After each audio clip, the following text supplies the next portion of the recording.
Hello, this is JJ Humphrey, and we're back on OCP Live. Today, I was going to have Cecil Dooley. Cecil is a very well known former correctional officer, and he was going to come on here with me. Very active in OCP, and I was looking forward to him. And he got called in, had to do something at work, couldn't get off, and so I'm going to be doing it again by myself. Bobby Cleveland's out. Guys, I feel like it's important that we keep you informed. That's what OCP is about, is making sure that we tell you what is going on. And again, right now in corrections, I know all of y'all, there are a lot of things happening, a lot of moving parts. And so it is just a trying time. If you're a correctional officer, a DOC employee, we understand the stress and the frustration that you're under. That's why we need to be strong. You need to join OCP. You need to be a member. You need to be an active member. Guys, we've got to start taking these facilities in our department back. And so I just want to take off from right there, talk about what's going on in OSP. So many of y'all may not know, but the word is that they're going to open back OSP, have an open yard. Let inmates on the yard. Again, when you're looking at OSP, I did a study not very long ago, and they, at one time, a couple of years ago, maybe 4 or 5 years ago, had roughly 236 officers. Last I looked, they were down to about 145. They have on their roster, at the time I looked, about 152. So they dropped from 236, whatever it was, down to 152, but they really only had 145. I suspect that if we look at that right now, I would not be shocked to know that we have less than 145. So again, back in the day, you would have rosters. I've heard of rosters where 60, 70 people were working, and now they tell me if you have 28, they're probably going to send some home. They don't want over 28. So again, what you got to look at, did we get significant change in the prison to where we now have electronics, cameras, AI, automatic opening doors, all this kind of stuff that would require less officers.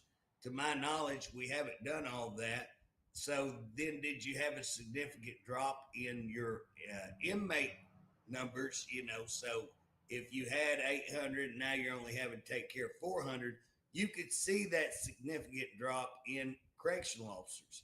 Only problem, when you look, there hasn't been a significant drop. They're about the same as what they have.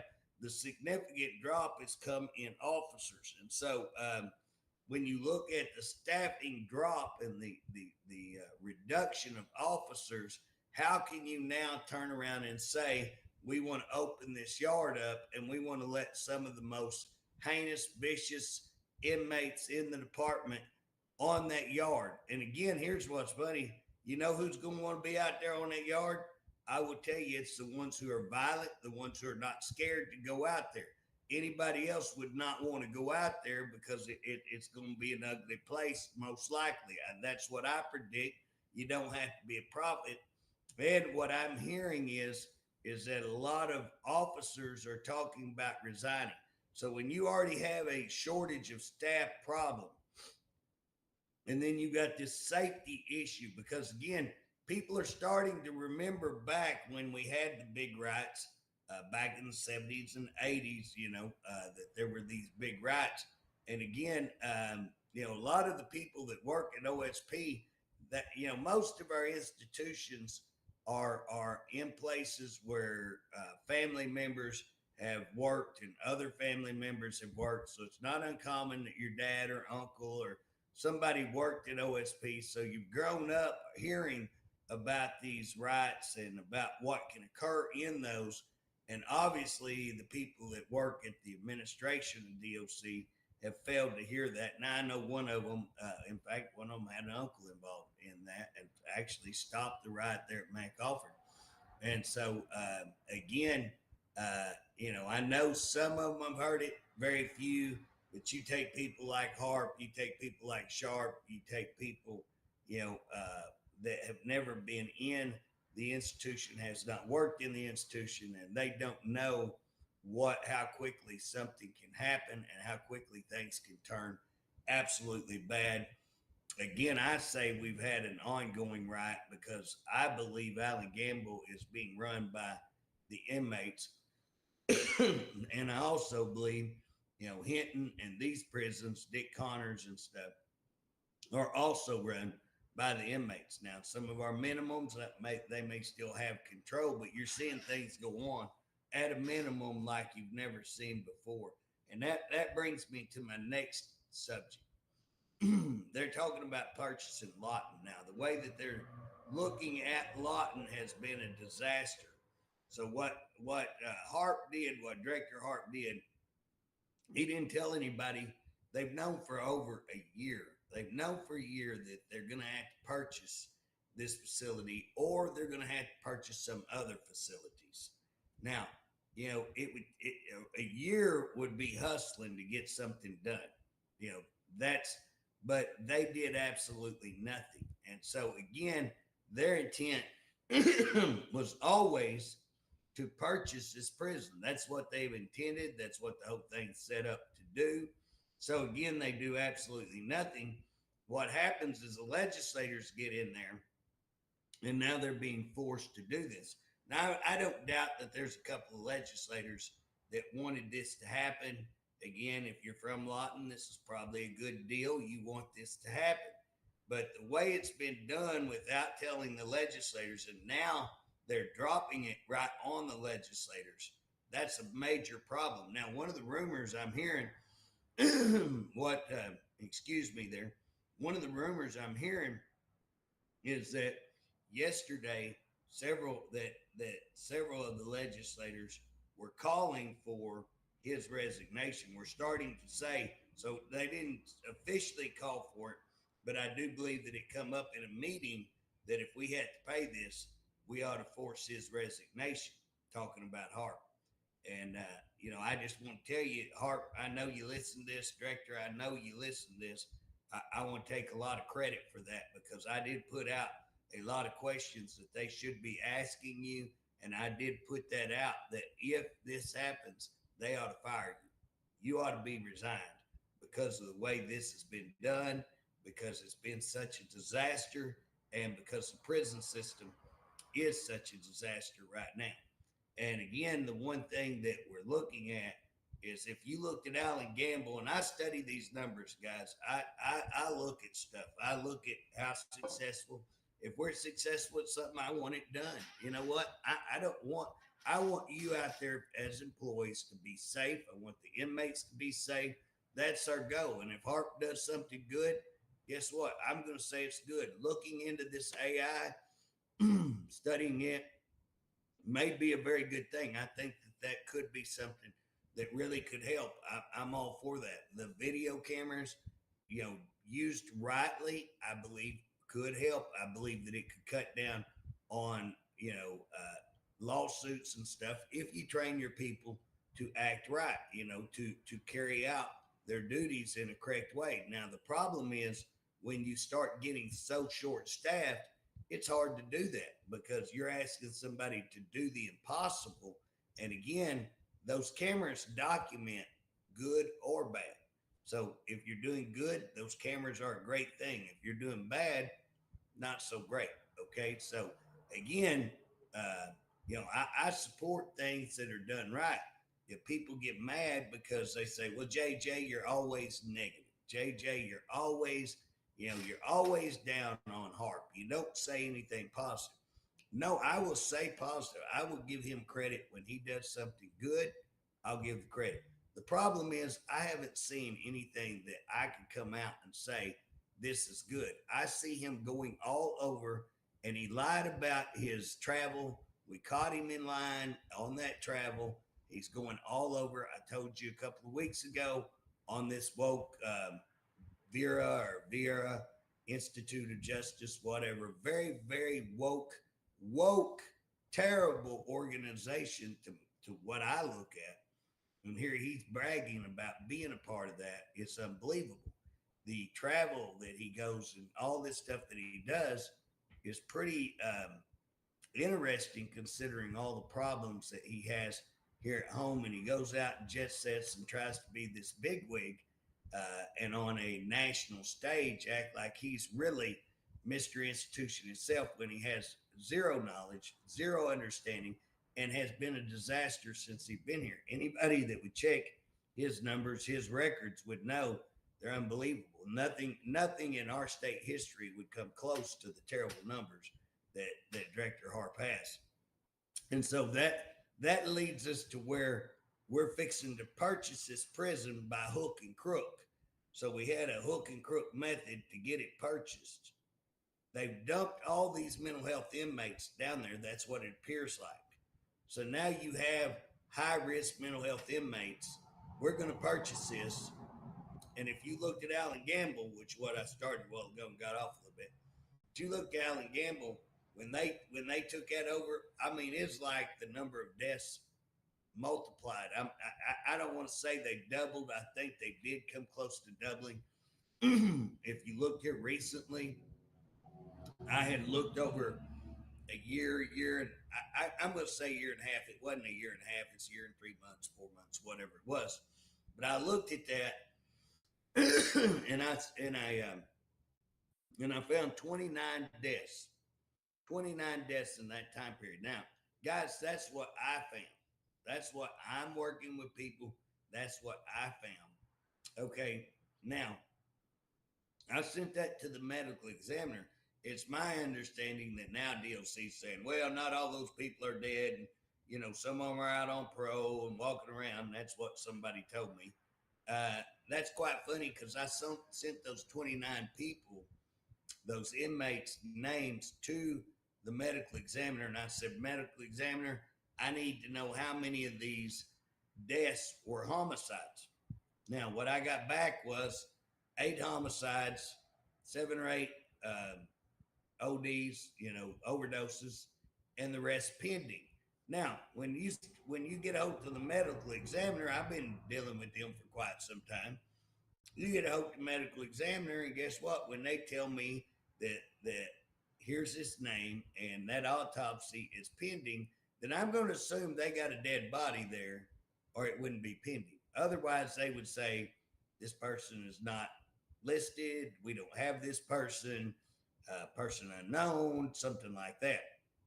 So when they say pending, so I have from the facility 29 deaths being reported to me.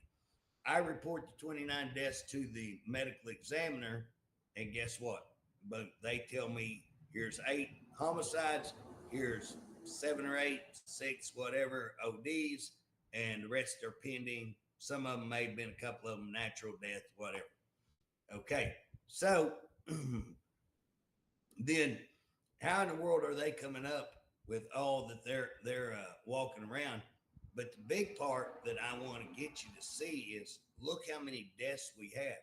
Now, according to the National Health Institute, I think is where I got that number. National Health Institute, go look me up, check me out. 1.4 per thousand, 1.4 per thousand. So if you say you're going to have 1.5 deaths per thousand, there's roughly 1,700 right there.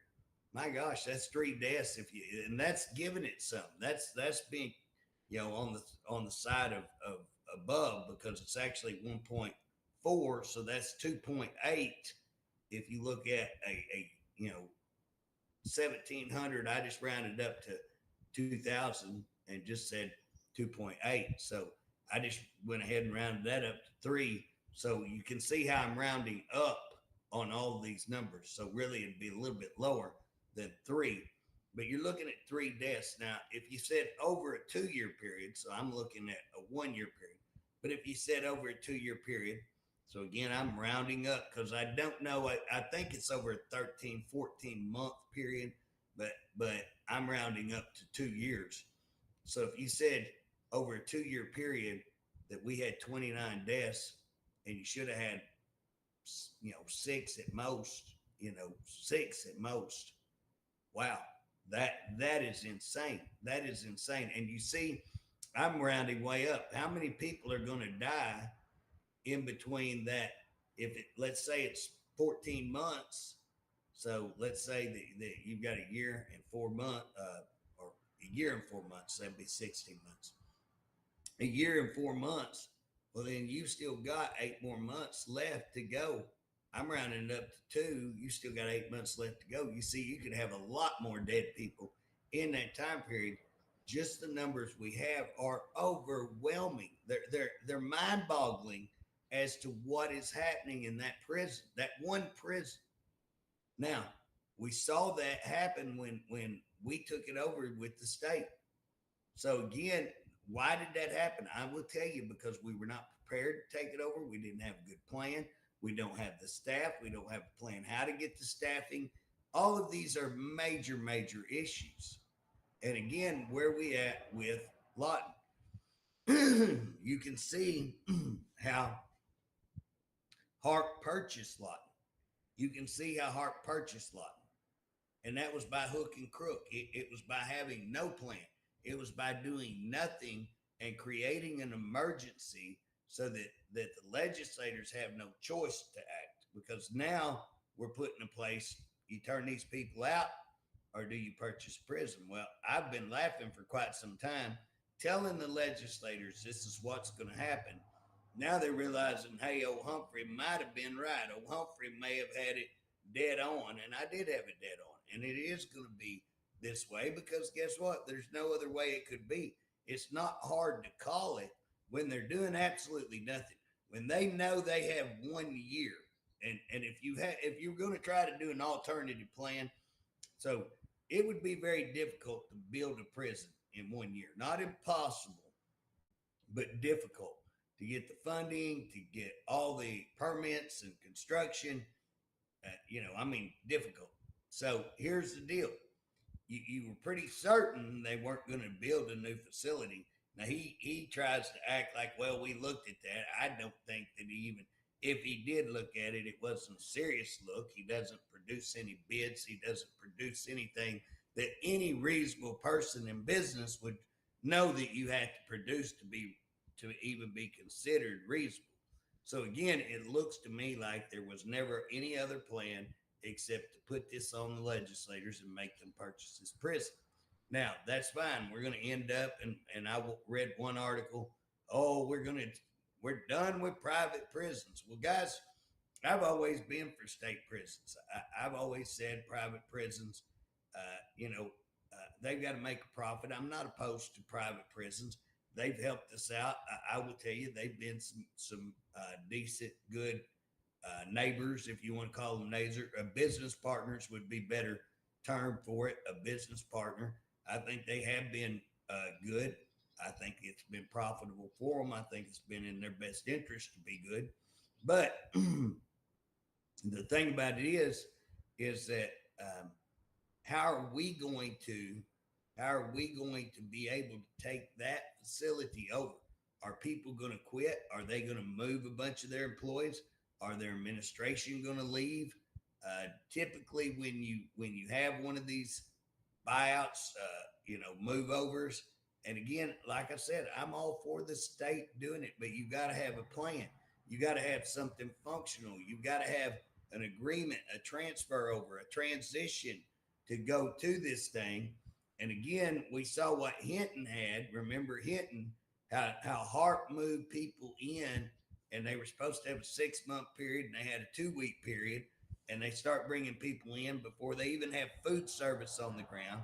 They don't have. They've got companies coming in to put in electrician contractors and all this while they're putting inmates in there. So you don't have electricity, you don't have food, you don't have food service, all of this stuff, and he starts bringing inmates in and tells people get it done. Well, that's again, the failure is on him. The failure is not on those people. Now he ran off a bunch of people, fired a bunch of people, and try to make it seem like it was their fault, but it's not their fault. And so again, what are we going to see here? Does he have a plan on staffing? Have they found out how many people are going to stay? Because I'm going to tell you what I'm hearing. There's going to be some people leave. What I'm hearing, some people will stay with that company and go to different places. Some people are just going to quit and see if they can go find another job. And I'm going to share another thing with you. We have a good problem in Oklahoma. We have a great problem. I give President Trump the credit, but here's the deal. It's a great problem. We are seeing companies looking at coming to Oklahoma, big companies that will produce big jobs. And we are seeing those big jobs that will promote more growth and more jobs. So if you have a company that produces things that other companies use to make their product, then other companies are going to come in. I'll give you an example. If you produce electricity, data companies want to come in and set up close to you where you're producing that because they need electricity to run this data collection. So anytime you see a big power plant coming in, get ready. You're going to see a data center probably come, and some of those things, one of those Amazon deals or whatever, come around that. So here's the deal. What you're going to see is we're going to see growth in Oklahoma, and you're going to see as these companies come in, more companies will set up to offer them services, because if you have a big company, they have to have food, they have to have, people have to have gas to get there. So you're going to see convenience stores and food stores and that kind of thing set up. But they also have to have materials and products and all these, and they have to have labor. So why that's important is you're going to see our labor market become competitive is what I'm saying. And so when you see this competitive labor market, then what you're going to see is, why should I work for a person like Stephen Harpe, who treats his employees like trash? And our pay, we've been able to get it up. Me, Bobby Cleveland, OCP has worked. Worked to get you increases in pay. You haven't had one in a while, 3 or 4 years. I know that. Again, we're going to try. We can try to move on that. But here's what's going to happen. When you see some of these better paying jobs come in and all of a sudden the market's competitive, people are going to leave, because I'm not going to stay there when I can go over here and get a better job and not have all the problems and the threats and the life threatening situation. So again, we need to be smart right now and start preparing. We're shorthanded. There should be a plan. He's been there 3 years. It's obvious he has no plan on how to recruit, how to keep, how to get employees. He has no plan. It's been a disaster. He's been a disaster in that area. And again, when you are shorthanded, it causes all the other problems. If you want to see all your problems, much of your problems will be either in financing or staffing. Okay. Financing and staffing. That's what your administration's all about. He's got a gross overweight administration. He's got an understaffed, boots on the ground where it's actually needed. Okay. He had that when he came in. He's made it worse. He came in saying, "Oh, we're going to do all this." He talked to me. "Oh, I've listened to all that you've said. Y'all are right." Talk to Bobby. "Y'all are right. Man, you've been absolutely right. I'm going to come in and initiate all this." Remember that, Director Harpe? Remember having those conversations? Okay. Absolutely. Came in, walked in. "I don't want anything to do with OCP." First move, "I don't want anything to do with OCP." Okay, that's saying I don't want to do anything with my employees and their association, to work with my employees to make a better work environment. That's the first thing he initiated. Then he initiated not only not working with, but he had set out to destroy OCP, and he's done it in a lot of ways. You got to give him. I tell you, I'll give him credit where credit's due. I'll say when he does something. And the one thing he's done is terrible. It's not good for DOC. It's terrible for DOC. But he set out to do it, and he's been pretty successful in what he's done. So first thing, he hijacked the officers of OCP. So what he did, he went around the director and he went over there to the officers, and he lured them in saying, "Hey, old Bob, he's just a problem, and he'd never He's always griping. He's negative, negative. And again, we're calling out the negative. We brag on the good, but we call out the negative, and a lot of it is negative. So he goes to them. Y'all come over here and have meetings with me. Don't, and we have these emails. Don't invite our text messages. Don't tell Bob. Don't have Bob in on this. So again, he's undermining. Now here's what's even funny. They sat right in my office and told me they were going to do this. He sat right in my office and said, "Well, if you don't want to work with us, if you want, yeah." He basically give me an alternative. I could work with them, or I could stay with OCP. So I could protect the employees, or I could work with them. I chose you. I chose OCP, and so he sat right there. Well, if you're not going to do this, uh, we can go around Bob, and we can go to this person that's president of OCP, and we can knock you out. Guess what? That's exactly what they did. We have the text messages. And unfortunately, the um, officers of OCP bought into that. The officers of OCP got glamour head. What's the word for it? They got bright lights in their eyes. They got light blinded or something, and they went after him, thinking, "Oh, look, we're meeting with. Look how big wigs. We're right in here with them." And all the time they're laughing at them, using them. Intentionally did that. Told me that. Even called them names and stuff like that. It's quite funny when you think about how they got played over there. What's not funny is how bad it hurt. Because again, one of the things that happened, he talked them into doing away with OCP Live, and we had to go around another way. And guys, you wouldn't believe how we've had to fight to keep this right here, what we're doing right here, to be able to come and tell you, because they hijacked. We couldn't get on there. They had the you know, the link to let us get on, and then Facebook wouldn't let us get on because they had the link. Nope, you can't. So we had to go out and start another one. Worked with OTU Media and got that done. Thank goodness for them that they got that done, and we were able to continue. And we've built this up, and we're still doing pretty well with this. But one of the other things, they've hijacked our roster where we can't see. So if you call us, you're going to have to get proof that you're in there, because they won't let us. It's illegal. We're talking about suing them.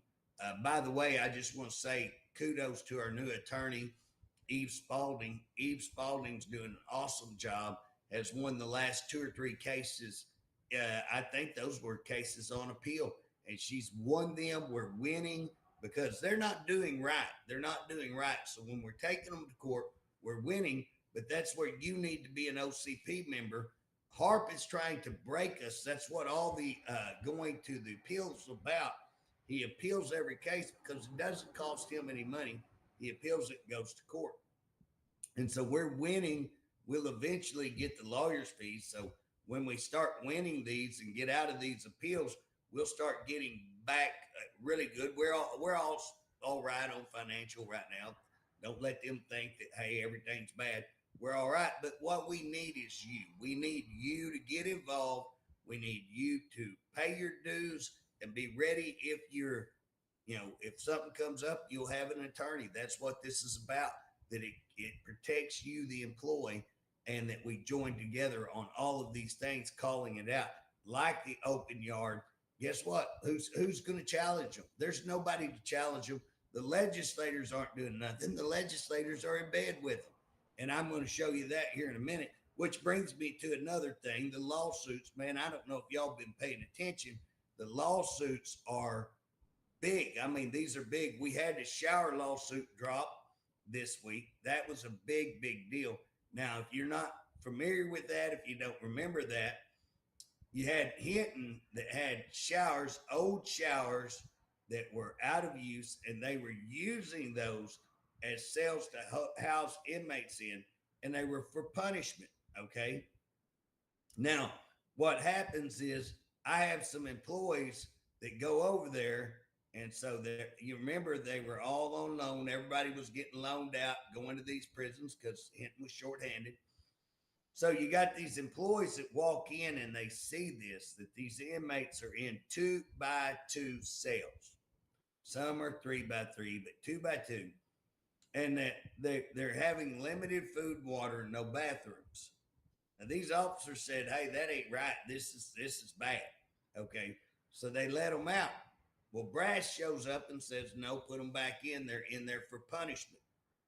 Okay, so again, these officers recognize, "Hey, this is human rights violation." I've talked to other people who knew that and have come forward now. So they're going to have a problem because now people are coming out and saying, "Absolutely, it happened. Absolutely, it's a bad deal." So these officers come back the next night, and what's happening in shift briefing, they're laughing about them not knowing, it's, well, they're not from here. They don't know what needs to be done. They go out, talk to their supervisor. Supervisor said, "Just leave, come home." That causes a rift between the two institutions. Anyways, guys, I've got all this documented, very, very well documented. I didn't go out to the media. I wrote Harpe an email and said, "Hey, you got a problem?" And they write back and say, "No, no problem. No problem." Okay, I leaked that out to the media. I did leak it out to the media. Okay. Now, it's not a leak because guess what? I got it in the public sector. I got it. I didn't get it from Harpe. I didn't get anything super secret, some sensitive information. No, I got this in the public sector. So I'm not under any obligation that I can't share it. Turn around and I share some of the information and it comes out. Well, then Harpe has an investigation done, 102-page investigation, where they say, "Well, it is true that we put people in those cells, but we were only using those to hold people in as we transported from one cell to the other." Now, anybody who works in prison knows that's stupid as hell. I mean, to write that is just stupid. Okay. Yeah, you might need to help. I mean, if you had put somebody in there for 30 minutes, something come up, you're transferring somebody and a murder happens or somebody's beaten or you got a fight going on. You stick him in there, maybe an hour, whatever, till you get everything resolved and get back and move them. Yeah, that's reasonable. That's a reasonable thing. Okay. 3 days, 3 days is not reasonable. You're going to set somebody in a 2x2 cell for 3 days just to move them from one cell to the other in the same facility. That's, I mean, to even write that is just stupid. That's stupid. But that's what they wrote. Now, here's the problem is that I have the emails saying they knew about it. I have all the documents saying that what they're saying is a lie. But worse is Harpe had all those documents. Those documents were sent in. They had those documents when they did that cover up sham of an investigation. They knew that was a lie when they were writing all that because they had the documents to show it was a lie. When I wrote them the email, they had the documents that would tell them I'm telling the truth. And they wrote me back a lie. So here's what's funny. This lawsuit, you've got to go through certain channels. What I understand, I've been around the court system a little bit. But if you're suing the state, you got to go through certain channels to get to the federal court. Now, my understanding, you can bypass all that and go straight into federal court on civil rights, human rights, these kind of heinous violations, if you have a good enough case in the court that says that the case is sufficient or has merit enough to keep it. Now, what is happening is that the federal court system just said, yes, this case has merit. Yes, it is going forward. We filed 7, they accepted 6. Now, we had Director Harpe as part of this lawsuit. They said, well, it's not on Director Harpe. My understanding, they're saying, hey, he had no prior direct knowledge. All right. Now, what's going to come out in this court system? So this civil case is going. Y'all remember O.J. Simpson how they did a criminal case on him and how they worked that criminal case, and then he got acquitted and got off. But later they filed civil charges and they found him civilly liable. Okay. This one will go backwards from that. This will be back ashwards. We'll have the civil case, but what I expect is going to come out of the civil case is that you're going to find out massive human rights violations have occurred. And you're going to find out that the director was directly involved. And director, that's why I sent you the email, okay? I send stuff to you to put you because I noticed pretty quickly you try to insulate yourself. You have done a good job. I'll tell you when you do a good job. You've done a good job of trying to insulate yourself where you don't have direct correspondence to people so that you can sit back and put the blame on all your employees. That's what that's about because you're not man enough to go out there and do it yourself. You try to stick everything on somebody else. You're good at covering your own butt. You're good at throwing your employees under the bus. That's who you are. Okay. But here's the problem. I wrote you an email direct. You sent the email back. Now you go in there and say, oh, my assistant got that and I didn't know anything about it. But I'm going to believe when it comes to federal court, she'll throw you back under the bus or whoever that is. You may have let somebody else order the investigation and they may have had good intentions to say, we really want to find out what's going on. But I can tell you that you knew you had those reports, you knew all this, and you did absolutely nothing. And again, you went out on the media and said I was a liar. So obviously you knew some about it. Obviously you had to say, well, we were putting these people in this cell and you said it wouldn't happen again. So again, you were involved. And to sit there and say you weren't involved is a lie. And so we're going to get to that. I hope all that comes out in federal court. And again, these are human rights violations. If y'all remember George Floyd, guess what? People went to jail for the treatment of George Floyd. I have a very, very good friend who made a comment to a guy, kind of a racially comment, and he's not a racist. He's a good guy, really good friend of mine. Was trying to do the right thing, but he told the guy, I hope you die. And the guy died. And my friend ended up getting 48 months in federal prison over that. He's a law enforcement officer over at jail. And again, bad statement. He made a bad statement. He'll tell you it's a bad statement, but he wasn't, but that's just for saying that. And now here we have people who are locked in these cells for all this time, and lots of people do it. There's going to be a lot of people called on the carpet on this. And I think it's going to open the door. I think it's going to shine some light in. And I think that once that door is open, I think it opens it up to all of these others. Now, remember, we got lawsuits on them covering up rape. Again, remember this, Director Harpe. I handed you that packet on all those rapes with all that verification, and I handed it directly to you. Now, you could have, you stand on, well, the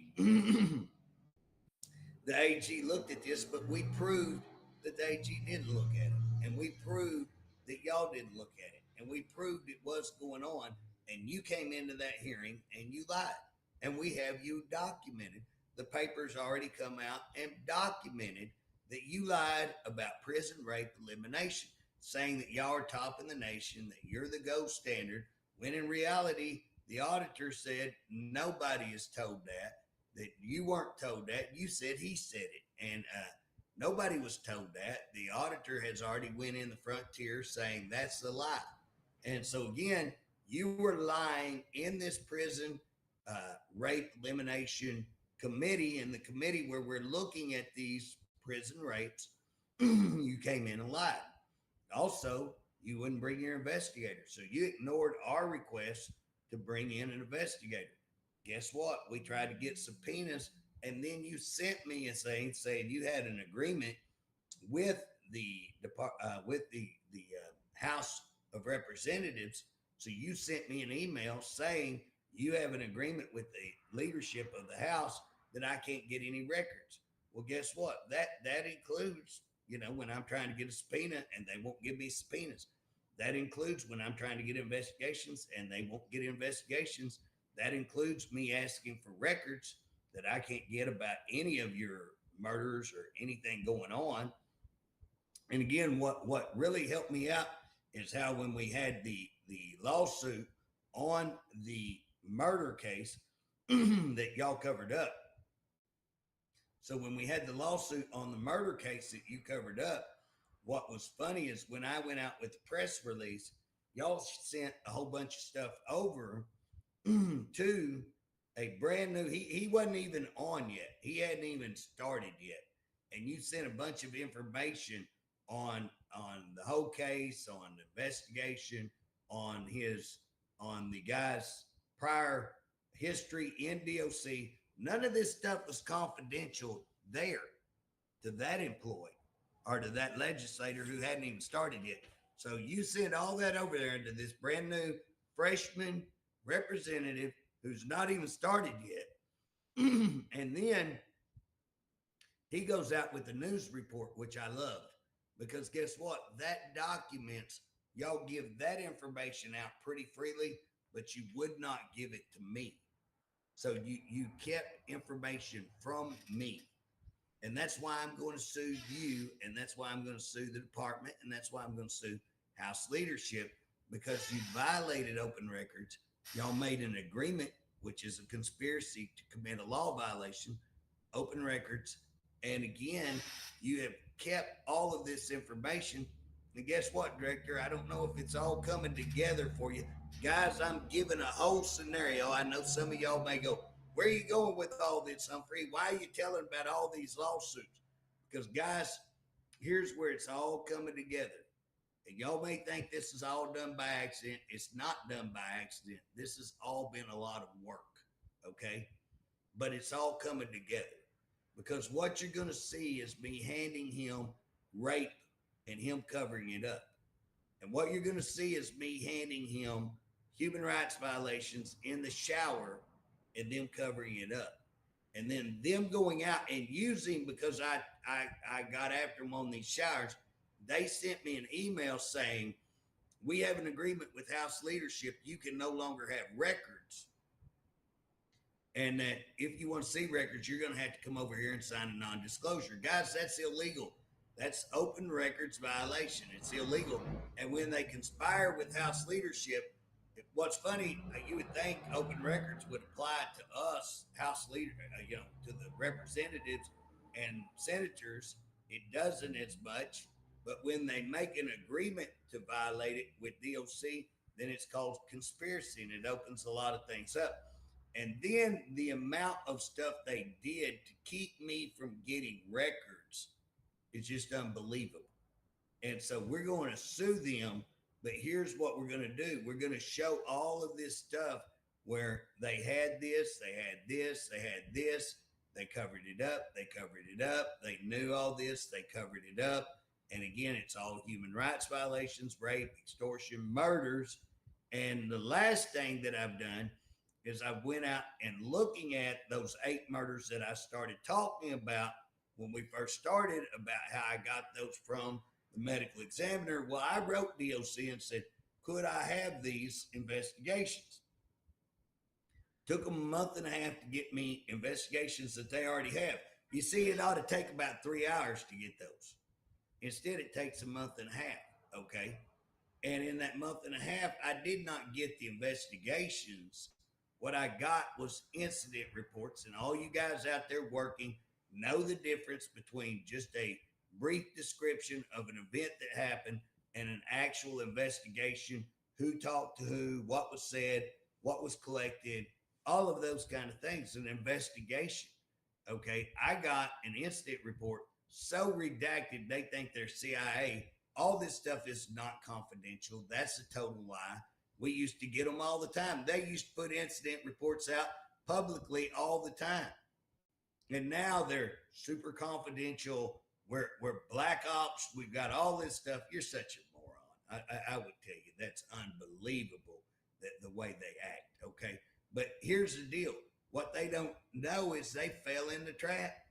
Guess what? I thank you for it's called verifying, because now I can go to court and go, look, it's important. I am a legislator and I need to know what's going on in those prisons. I'm in your executive chain and I'm looking into deaths and I need to know what was done.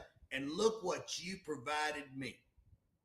Look at what you did. But yet you'll go over here and give this freshman guy who don't know Sickle from come here. He's a good guy, and I mean he does a lot of law enforcement knowledge. I give him that, but he's thinking that he's in there. They're using him because he thinks he's in with them and everything else. No, they're using him. And again, they're not going to give me the information. They're going to give him the information so he can go out and write a report. Well, Humphrey didn't have all the facts. Well, what he don't know, I did have all the facts. I already had all the information. I was able to get it working very diligently. I had stuff. I knew that young man had been accused of assaulting an officer, spitting on an officer. I also knew that he had been attempting.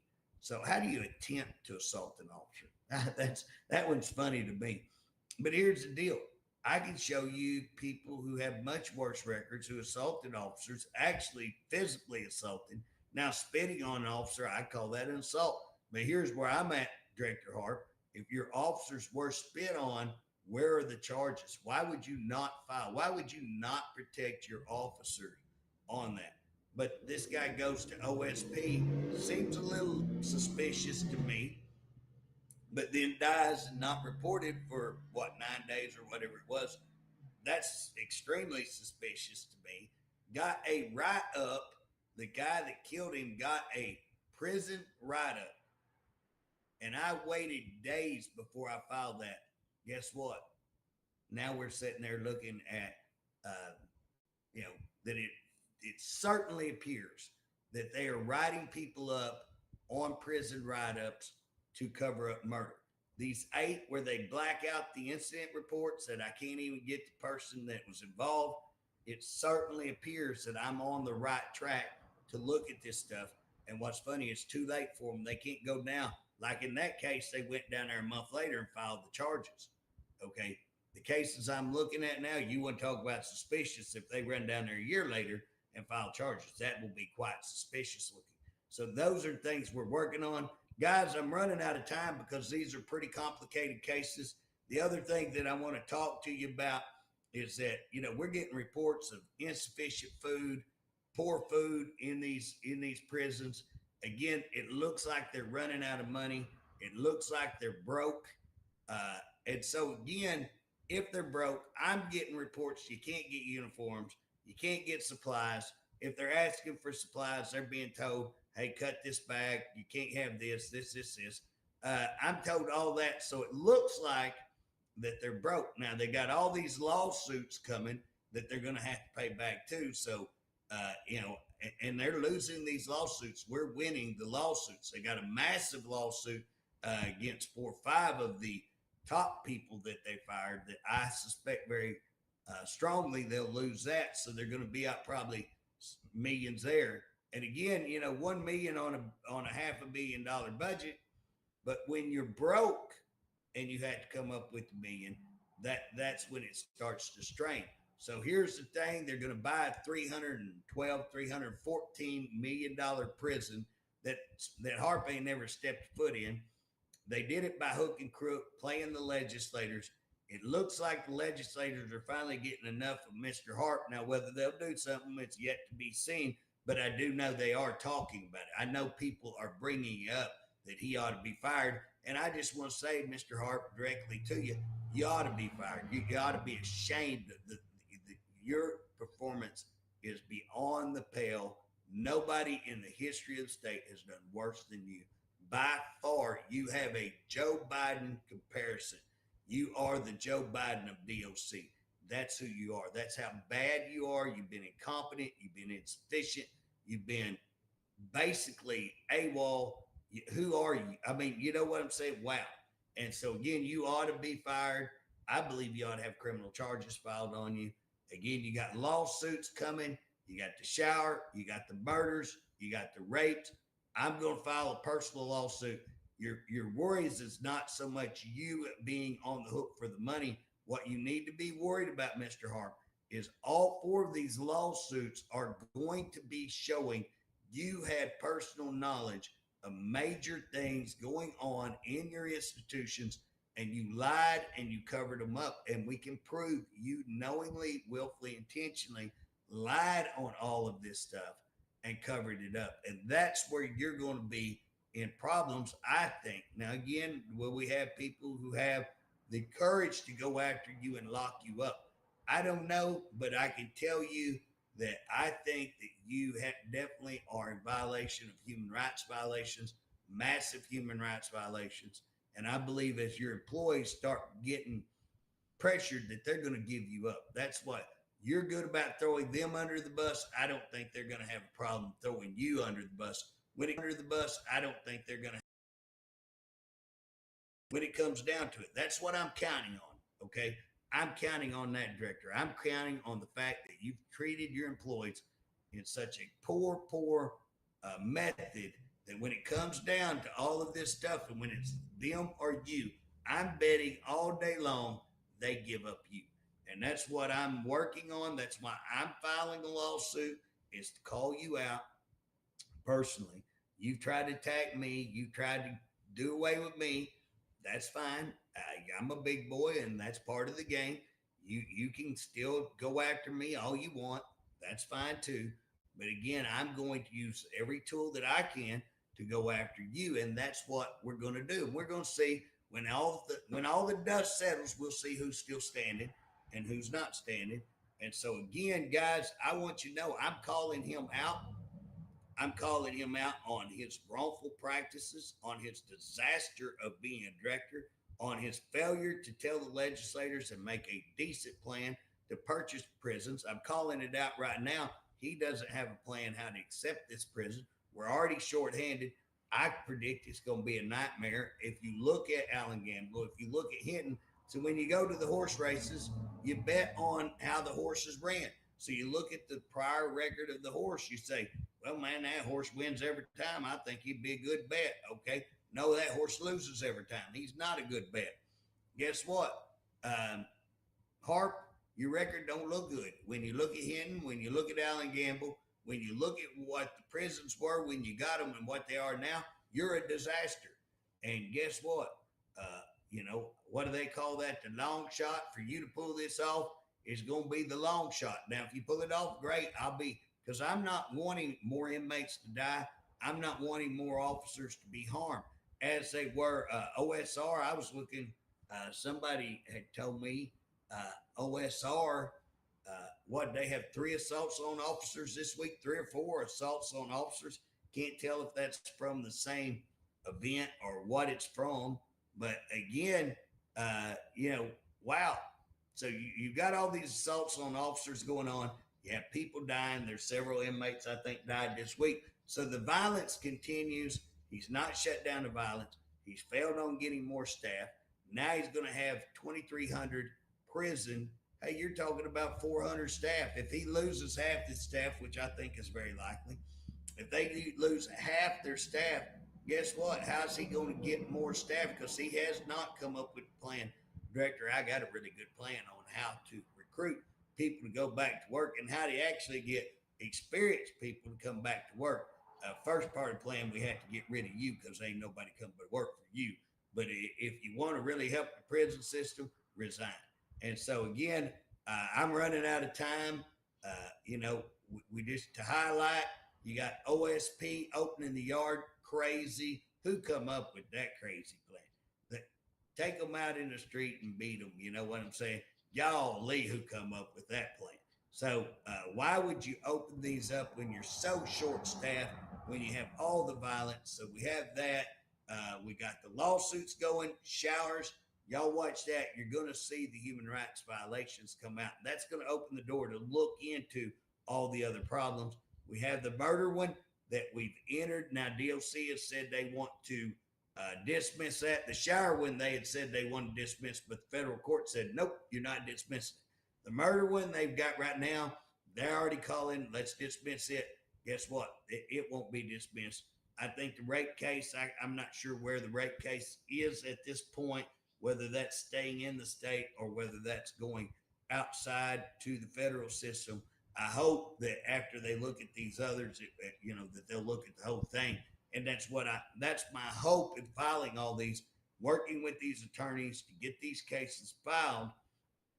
And do want you to know, Director, I'm behind every one of them. I've put together all of this with these attorneys. You can see it's the same attorneys, me and them working together to get all of these done. So again, I can tell you there's a plan. And the plan is that there are massive human rights violations that you are responsible for. And again, you got pulled out of that, but I'm going to bet you before it's all said and done, you're going to be pulled back in because you are responsible. You are the director. You're responsible. So that's what we're doing. Guys, you need to join OCP. If you think we're not doing anything, we are winning cases for you on employment. We're winning all of those cases. We are fighting to make certain that all of this stuff gets exposed. Again, we've had to go the slow road through the court system because the leadership in the House and Senate have agreed with Harpe to cover this, to keep me out of it. But again, that's why we're filing lawsuits. That's why we're going the long way. But we are going to win, and we are going to keep fighting for you. And I promise you, this stuff is now coming out, and legislators are now starting to see Harpe for who he is. This little Lawton incident, how he bought this prison, and how he pulled hook and crook to do it, is outing him, and it's showing legislators what's going on. Guys, join OCP. Let's work together to make this department back what it used to be, and to have a strong association that we can go to legislators, and that we can also hold every director that comes about accountable, that he treats his employees right. Y'all have a very blessed day.